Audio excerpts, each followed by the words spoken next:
Right, now, Floofin, I need to have a chat with you at the start of this segment. Let's see. 90 accuracy. Okay, so this is actually my second time doing this segment. The reason for that is because Floofin missed with Rock Slide, and the opponent was able to get a whole bunch of double teams up and sort of just kill me, and then everything just started going very, very far south, and I decided, no, I'm just going to sort of reset and do that all over again and hopefully actually connect with Rock Slide on this occasion. Actually, you know what? We're going to go an even better option. We're just going to go ahead and go into... no, I don't think... No, we'll lead with Turbo Drum. Turbo Drum is probably the best option here, because even hitting with Rock Slide, it's still not going to one-shot. And it's very, very annoying. In case it hadn't been made painfully obvious here. Walk into Mount Moon and you were immediately ambushed by one Bepis and Fat China. I haven't the faintest idea what the hell made my brain come up with such a stupid full name for this idiot. But whatever, we're just going to roll with it, and hopefully this is going to end a bit more successfully than in the previous attempt, because that kind of sucked. So yeah, Honchcrow does not die to Floofin's muscle band boosted Rock Slide. This thing's got paper thin defenses. I don't see how it would have been able to survive. But we're going to make sure that this thing actually does drop dead by just smashing it with a very high special attack, stab boosted Thunderbolt. In before it lives. I said in before it lives because that's how confident I was that I was going to put this thing on its ass in one go. So you can just sort of piss off like that. And Meganium. Now, do I want to go Floofin or do I want to go Bulbat? I'm expecting Meganium to set up screens. Whether it's dual screens or just reflect or something like that, I'm not too sure. I've got a whole bunch of answers to this thing. I'll go with Floofin. I think I'll be right with Floofin. I think I will be right with this one.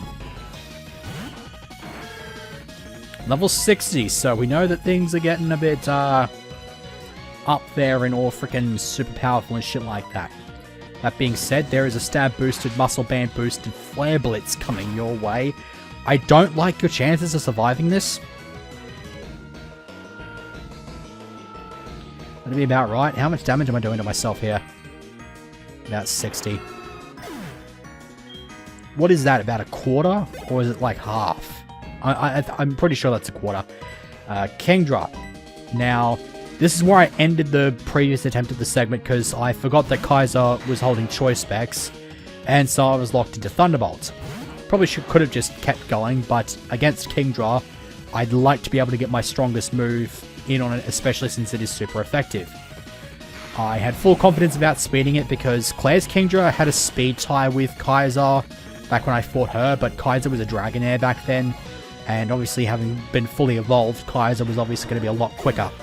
And so the specs stab boosted Dragon Pulse completely demolishes that thing. Next would be Gengar. Okay, Bulbat's not particularly suited to dealing with this. I'd like to send in Trap Tricks, but I fear for Sludge Bomb. If I could get a Sword Stance in, or maybe like put it to sleep, then I'd be able to kick its ass. I'll go for that, and if it doesn't work out, then I'll just bring Kaiser back in. Actually, no, I can't bring Kaiser. I'll bring Turbo Drum back in and just throw it and just lob a Shadow Ball at it. That won't be an issue. Focus Miss is also a bit of a thing. Now, I'm debating if I want to put up the Sword Stance now and hope that it stays asleep for another turn, or if we just want to get the Crunch in now and get damage off. Only prior move I've got is Quick Attack, which is going to work on this thing. I'll just go for the Crunch. It's just the annoyance of that thing outspeeding me, that's all. This will do a decent amount of damage anyway. And it'll kill it. Okay, that works. Gengar doesn't have very particularly good defense, so I guess I can be content with that. Magmortar, that is the primest of targets for a very powerful Hydro Pump here. Choice Specs Boosted Surf would satisfy just as well, but I'm going to go with the Hydro Pump here. Because obviously we have to have stuff like that missing. Thankfully this guy for some reason likes Focus Miss, so I'm not too sure what the thought process is with that, but whatever. So there you go. Him, I believe that just leaves the one left. Which, no matter how many times I fight Bepis, I'll never remember his team. Alakazam. Stay in. That's going to be a Shadow Ball fodder right there. Uh-huh. I was expecting... I was thinking that it was going to do that, but I'm just like, no. I'm thinking either Focus Blast or Psychic or something like that. It just decides to throw the Energy Ball at me anyway. Okay. Whatever. In case you're wondering if there were any other ways to piss me off, there you go. Gonna go into Bulbat because if this thing uses Psychic now, I'm calling shenanigans. Oh, fuck off, game. I guess it knew that Psychic was gonna kill Turbodrom anyway. And now Bulbat's instead taking the hit with a crit, no less. Let's not forget, that was a crit. Whatever. He's down to a sliver. Quick attack, take priority, finish him off. Again, very thin in the physical defense department there.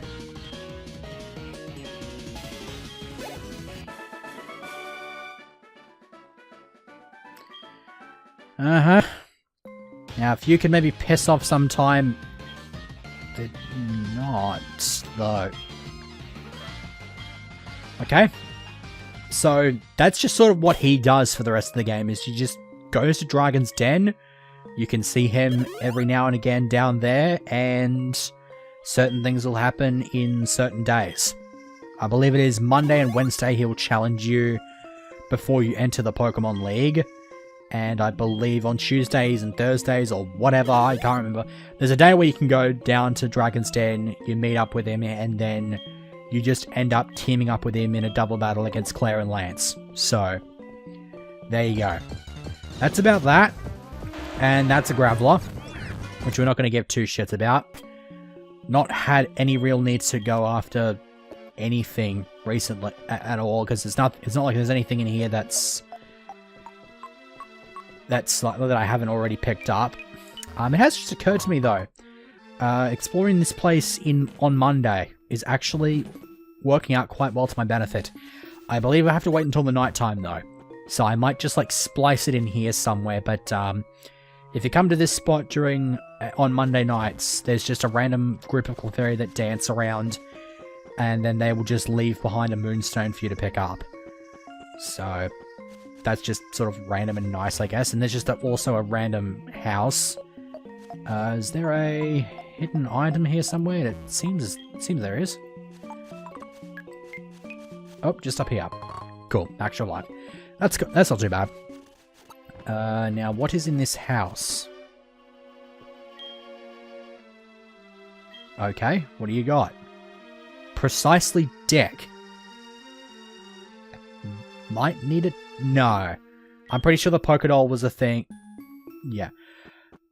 I'm pretty sure the Pokédoll was a thing in Heart Gold, in like Gold and Silver, but I think they actually changed it up in Heart Gold, Soul Silver, and actually made it like a separate key item or something like that you had to like deliver back to get the train ticket. So out we go onto Cerulean City. Not very fully fleshed out that area was, unfortunately, but can't really expect too much. I'll lead with Talia for this battle. Well, let's hope, because if you're leading with the wrong Pokemon, you're going to get frickin' frozen solid. Well, you've only got one.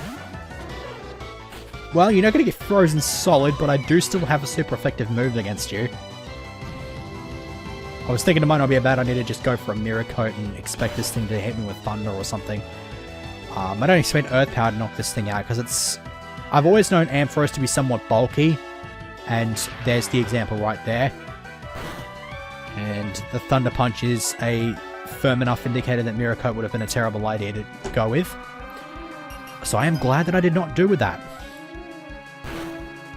So we're just going to keep that Ampharos on there for just a little bit longer while I open up the next Pokemon playthrough of the day here on this team display.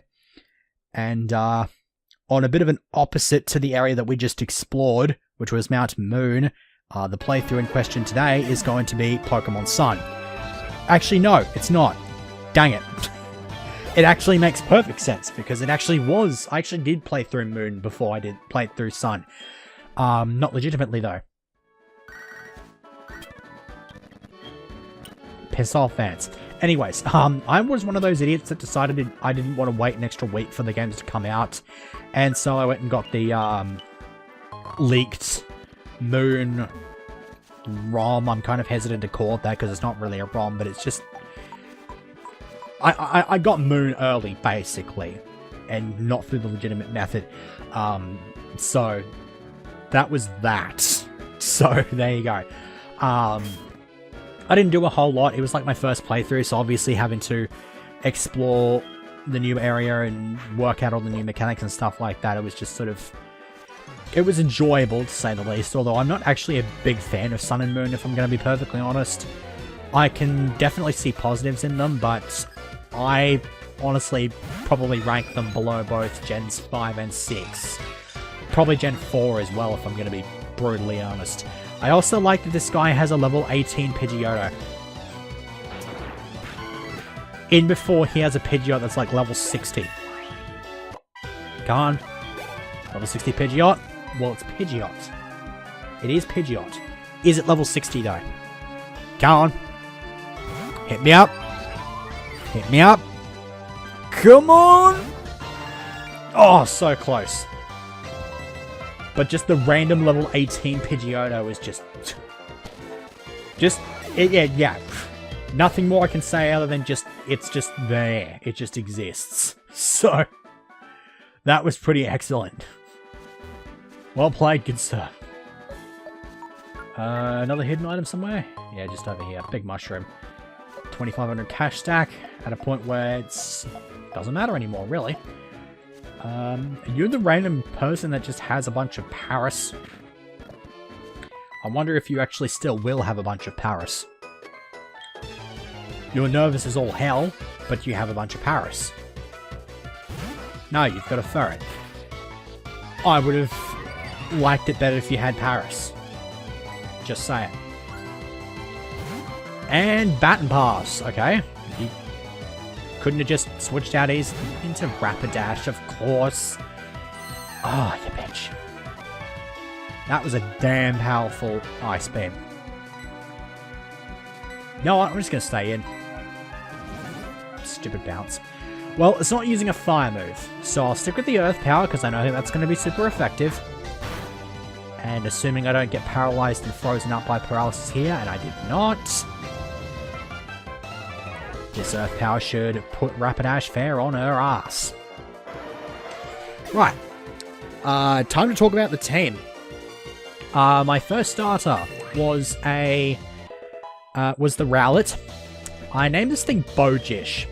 Now, I'm not quite sure, not relating to Blizzard by the way, I'm not quite sure where the inspiration of this came from. I think there's somebody that watches Jish's channel and like live streams stuff called Bojish, and I kind of liked it because it's a Pokemon that has a bow and then evolves into something that has a bow. And so I quite liked that. I stuck with it. I didn't mind the fact that it was part ghost at the end. I was quite interested in it when I found out it was flying, because I thought, it wouldn't be a bad shout. As I just speed up here, because I'm going to get through this battle, and then I've just got a cut. I will be right back. Just, yeah, inexplicable cut. Okay, back. Apologies for that. Normally when interruptions occur, I just try to ignore it and just keep pressing on. Problem, however, is that when nature itself is calling, you're not exactly in a position where you can choose to say no to that. So we'll just go ahead and leave it at that. I don't think anybody needs to know any details about that, so there you go. Moving on. I think there might be something in here that I haven't already got. Might as well have a quick look. In before... Jeez. What the hell's with the frickin' sped up version of the Kanto Wild Bale music thing here? Sounds a bit weird. Probably shouldn't be leading with Talia either, she's my slowest. No, there's just Jigglypuff, and Raticate, and Arbok, and a whole bunch of other shit. Okay, I'll have a look at that later on. I don't have to worry too much about catching wild Pokemon, because a bunch of the stuff that's in the grass in this region I've already got, so... For the most part, it's just going to be Meridian and Pastoral Sound stuff, which I don't have access to yet, obviously. I hopefully should at some point soon. No, we're not battling right now, because I'm not fucking flying all the way back to Route 33 just to do that. Might not be a terrible idea to grind on those trainers, because they might get me some useful items or stuff like that, but... Not much point in doing that right now. I'm just going to quickly check Route 9 for a moment. Actually, do I want to? Yeah. Because what I actually want to know is if I can get to the power plant and actually start the events of that right now. Because if I can probably get the power stuff out of the way, like, right now. It wouldn't surprise me if I'm bloody locked out of it. But I figured it was worth a shot anyway, so... We'll just go in this direction. I'll just finish up my discussion of Bojish and say that I was... The only real element of disappointment there was just that it was, like its other two brethren, reasonably slow. I think it was actually the quickest out of the 3 starters, but as you might be aware, the 3 starters are not particularly quick. Like, out of all 9 of the forms... I think Torracat's the fastest with like a base 90 speed, which in and of itself is actually not really that great anymore, so... Only reason I know about this is because Pikachu is considered to be a pretty damn decent glass cannon meta or 2 ago, and now it's just not really considered to be that good because it's too slow, and it's got base 90 speed as well. So there was once a time when base 90 speed was decent, but apparently it's just not that good anymore, so... Oh well. Just go ahead and take the Hydro Pump like a boss, because I don't really rate Golduck's special attack. Guess I could rate its special defense though, so it's not too bad. Oh shit. Alright, Turbo Drum. Not quite. Not quite there. For my Fire type I used a Salandit. I had been keeping a very close... Like, I'd been Salandit was one of those things that I'd been eyeballing for quite a while. For very obvious reasons. It had the ability to poison other poison types as well. I think it poisoned other steel types as well, I'm not too sure. I think it only worked on poison though, if my memory serves me correctly. But she was quite awesome. I named her Phase, because her ability is... The ability that she has that to poison other poison types is called Corruption. And so that obviously reminds me of Metroid Prime 3 Corruption. So I just named her after the planet of Phazon. And I don't think I could have picked a better name than that. Unless there was like some other random like noteworthy lizard thing in existence that I could probably have just used. But I quite liked the name Phase. It was quite good. I don't think its special attack was quite as great as I would have liked. I'm going to probably chalk that up to just not enough training in that specific department, but she was quite satisfying. I was quite happy with how she worked out. I then used a Sea King. Most people who have used a Sea King probably caught theirs as a Goldeen. I did not. I was lucky enough to get one as an SOS encounter while fighting a Goldeen. And this is before I knew about like SOS encounters getting certain evolved Pokemon, so just having this thing show up at like level 13 was a bit... Whoa, well that just sort of came out the blues. I figured, well, I was obviously going to catch it, so I'm just like, fuck it, I might as well use it. This is probably about as good an opportunity to use it as I've ever seen in my life. God damn it, cut. At least it's only for an optional thing. Which I doubt anybody will even give a shit about. Okay, that's just for that. So again, it's not quite as mandatory as you might think. I'll come back to knock these trainers over a little bit later. I just want to know if I can get down to the power plant. Looks like I can. We're quite happy with this. Speaking of seeking, there you go. This one, the seeking that I'm talking about though, the one I used, it was named Spearful. Not a very original name, I do get that. But I didn't have a whole lot better names to come up with than just something that sounded stupid. And so, not only was it my surfer, like my resident surfer, but it also had it was also my type coverage because I gave it Mega Horn. I think it also had Poison Jab. And then it also got Smart Strike, which is a move introduced in 7th generation. It is a steel type move, base 70 power, which had the ability, it didn't miss. It was basically like a stronger version of Magnet Bomb. So it was pretty damn good.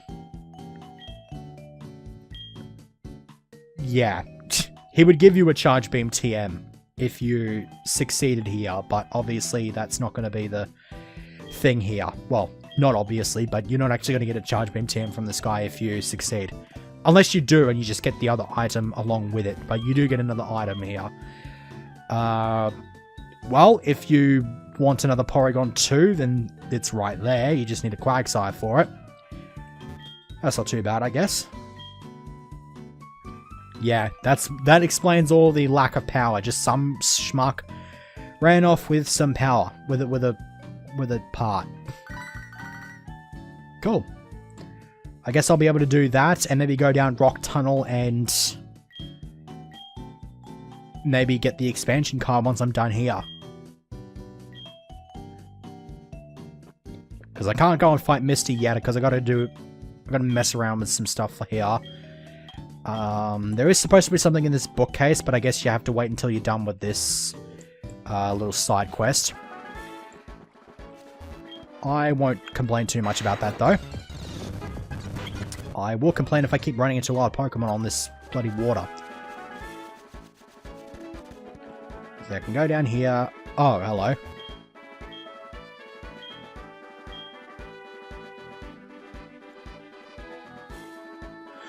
Okay, a bit of an obnoxious roadblock, but at least there's a bit of humor in that one. That's kind of excellent. Just a random old guy who's deaf. Also, Blissey. Okay. Gives out... Oh, that's a Flash TM. Okay, that's cool. Not that I need it. I still have my random reject hatchling Rotom with the thing. So, whatever. Just because I couldn't be asked, fuck it, I might as well go and knock over the trainers. It's not going to be doing anything else in this segment. And I've still got 3 other team members to talk about, because I think I've talked enough at length about Spearful. My next team member was an Alolan Raichu. I had used Raichu recently in a Y playthrough, but in this case, Alolan Raichu was freaking awesome.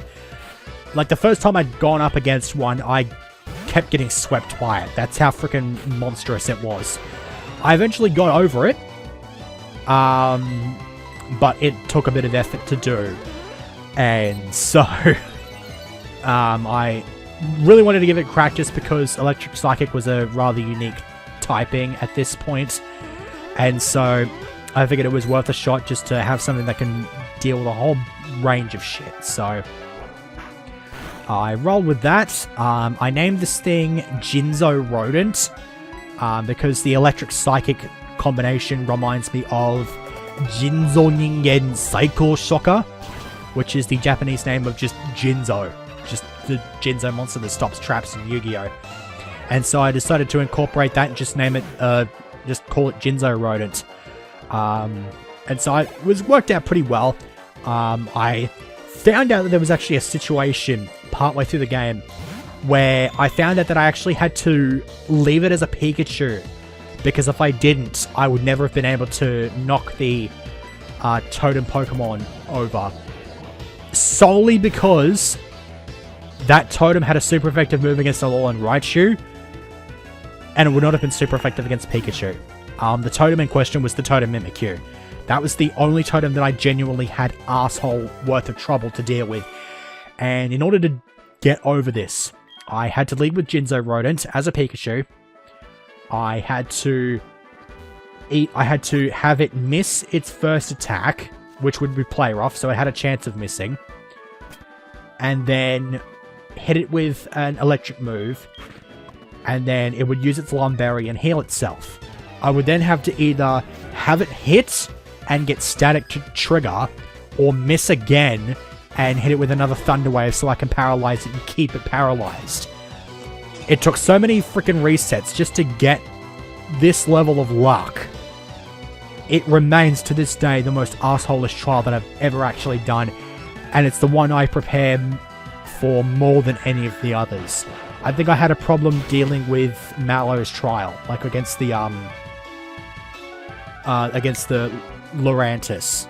But that's probably the only one that I've ever actually had trouble with.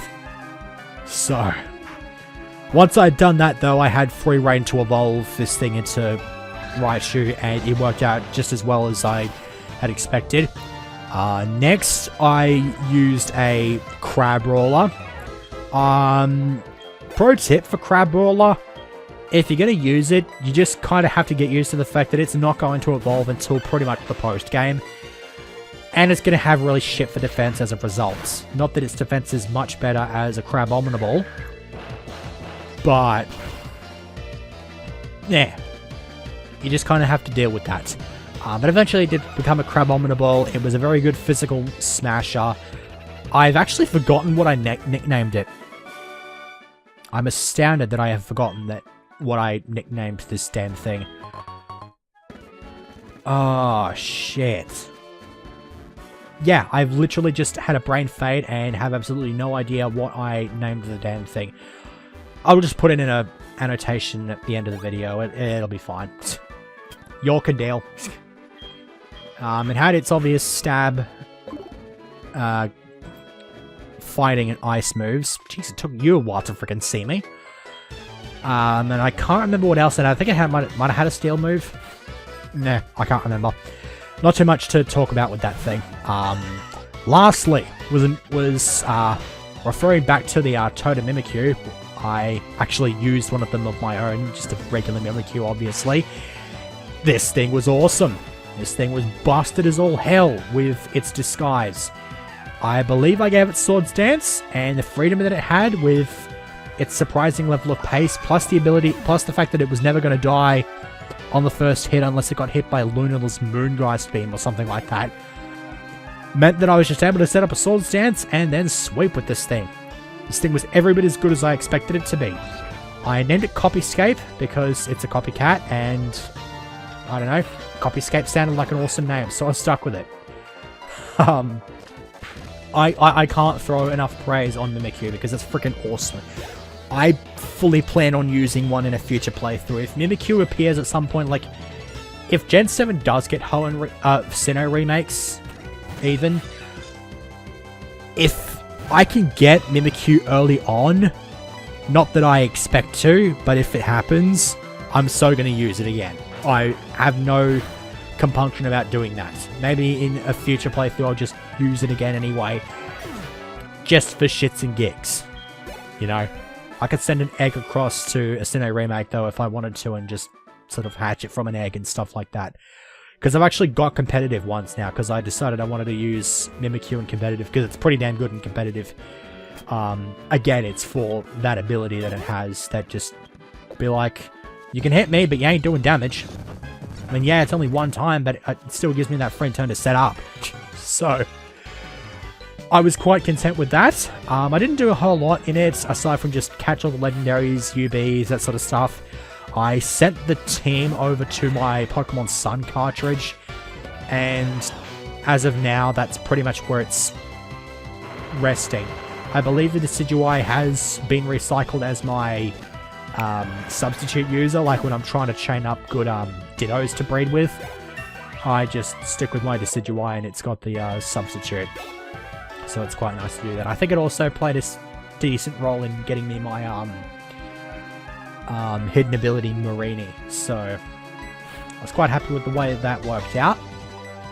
And so that was my first ever Gen 7 team. Like I said, not quite as legitimately obtained as should have been, but that one you can just chalk up to my lack of patience, I guess.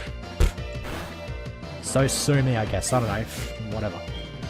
Okay, I believe this is the last trainer in this route, so I can just go ahead and kick its ass.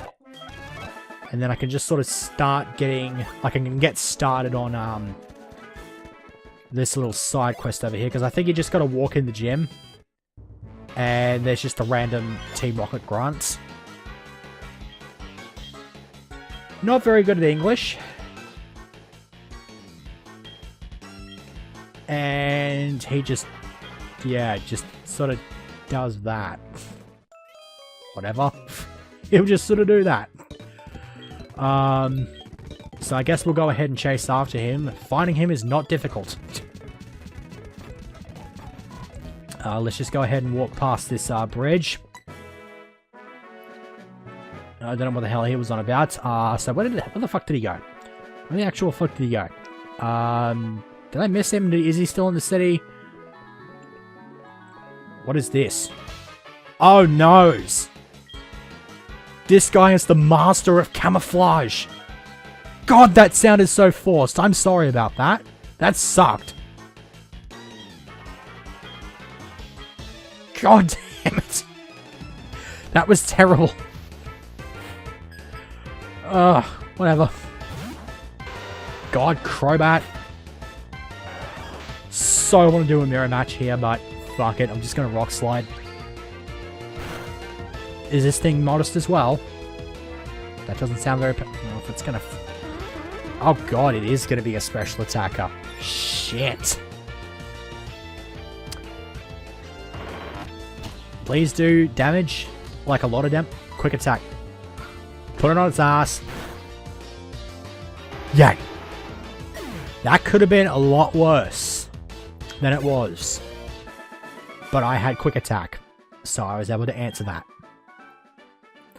Alright, enough with your frickin' Moonspeak. Tell me where the frickin' machine part is.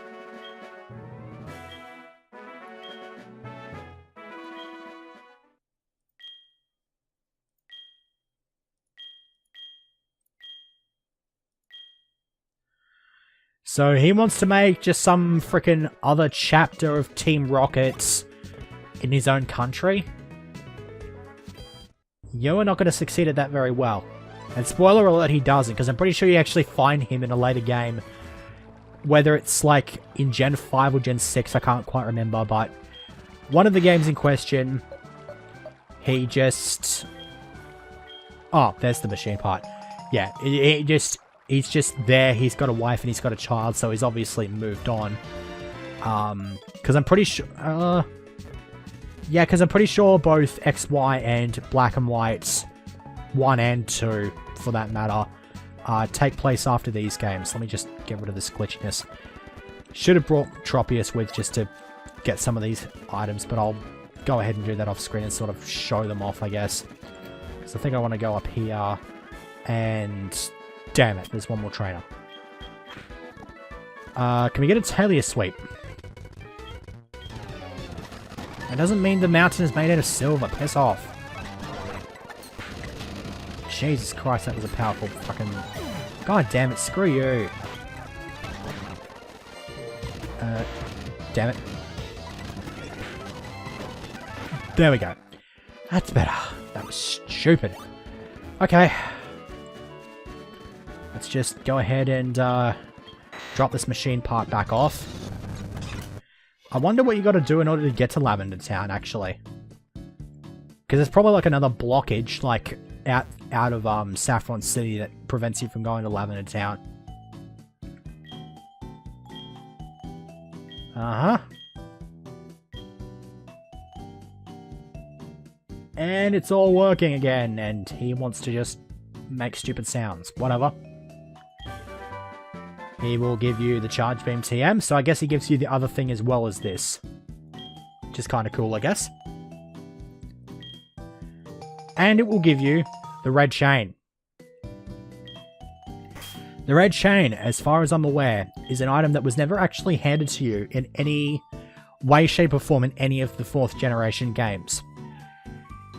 Its main purpose was that Cyrus created one using the power of the Lake Trio in order to contain the legendary of the game, whether it was Diamond or Pearl. So it was either Dialga or Palkia.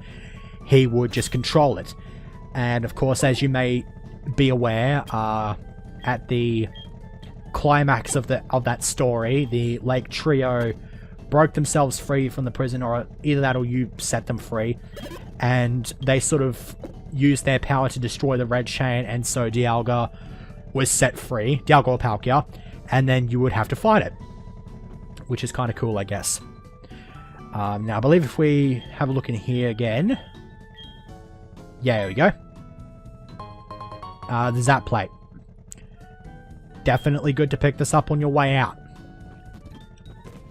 So there's another plate, and I'm actually surprised because I found out there were actually a few plates that were still in Johto. I'm not too sure which of those I'm going to be picking up when, but whatever. I may just go and do a bit of fargoing around, and maybe I'll go and get Ho-Oh next time or something like that. I'm not too sure. I've also got to work out how much... Okay, I'm at 42 minutes. If I shaved about 8 minutes off from that interruption, yeah, that makes a pretty decently sized segment. I think I'm happy enough to stop here. Because at this rate... Actually, no, I've got to go and have a look and see if that old man is still there. I've also got to make sure and see if I can actually get into Saffron, because now that the power's back, I may not have that blockage. Okay, so the old man's still there. Let's see if I were to head up north from the Million.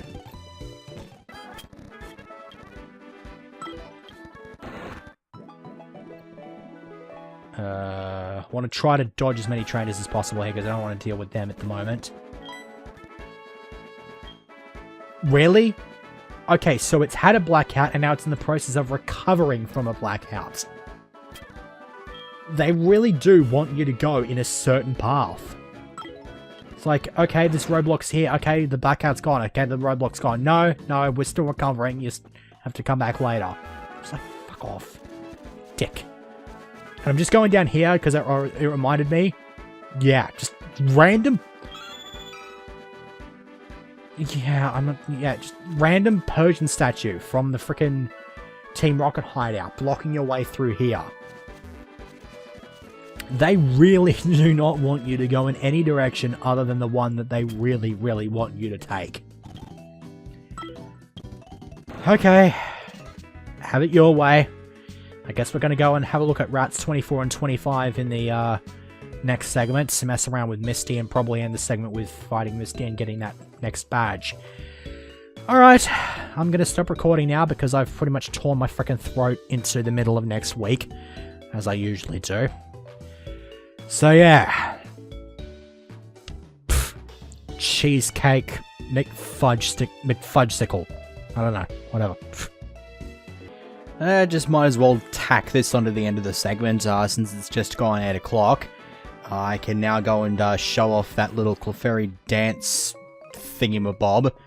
All you have to do is... Okay, for some reason this area is just completely freaking lit up. I don't get how that works, but whatever. We'll just play with that, I guess. And this area is dark as well. Okay, what the hell are you doing, game? I don't get it. Anyways, as you can tell, there is new music for this area. And if you go over here, you'll find the Clefairy dancing around the reflection of the full moon. Don't know why I checked my party there, because all you gotta do is just sort of walk up to it, and you get this nice little cutscene playing.